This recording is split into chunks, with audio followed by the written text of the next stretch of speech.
Ciao mga ka-lovers o hi mga ka-lovers. Ang ibig sabihin nga dito sa Italy ng ciao ay hi o bye-bye. Sunday nga ngayon at marami kaming plano ng Prince Charming ko. Pero bago yon ay nag-breakfast muna kami ng cappuccino at brioche. At after nga nun ay nagpunta naman kami sa may mall dito para naman magkape. Magkakape kami at kasi kailangan ko rin bumili ng babaunin namin para sa pupuntahan namin mamaya. Sabi ko nga sa Prince Charming ko, kailangan magtipid na kami at wag na kami palaging kakain sa labas at kung kaya naman namin gumawa ng babaunin ay magbaon na lang kami kaysa naman bumili pa kami ng tinapay sa labas. Actually, pera naman niya yun, kaya lang gusto ko talaga siyang makatipid.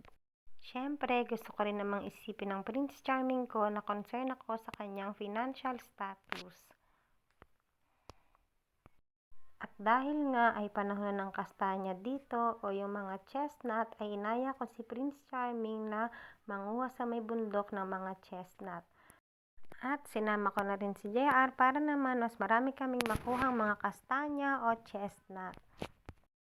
Buti na lang at wala siyang lakad today.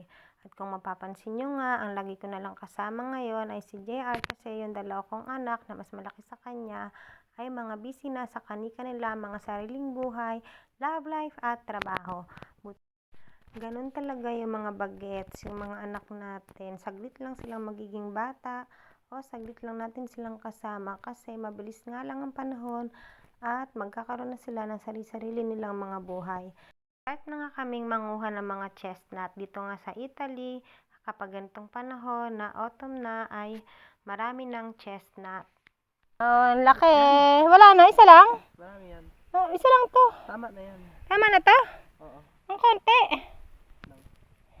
Andiamo verso di là. Dove? Di là.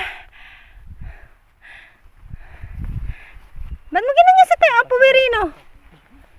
Hoy. Diba? Oo, mani yan. Oho. Una qua. Dami.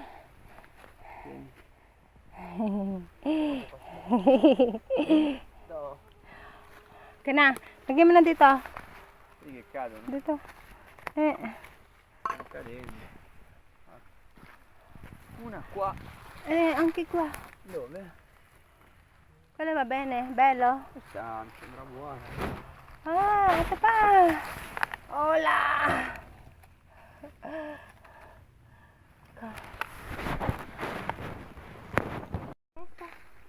Ok, adesso apro, ah. Sì. Falla vedere vicino. Ecco, guarda quanta. Devi stare attenta, se no ti faccio male. Togli il bastone che sì, se no non si vede niente. Ecco. Ma quella era... Ganito nga yung itsura ng bunga ng mga chestnut. Para siyang sea urchin. Tapos sa loob nun ay nandoon yung mga chestnut. Kaya nga lang kailangan ay mag-ingat sa pagkuha sa kanila kasi nga ay napakahaba ng mga tusok-tusok nila. So, tapos na nga kaming manguha ng mga chestnut at ang dami namin nakuha. At next time nga ay sabi ko magdadala na kami ng guantes. Ayan silang lahat. Naka 5 kilos kami. Bye bye mga ka-lovers. Ciao, ciao!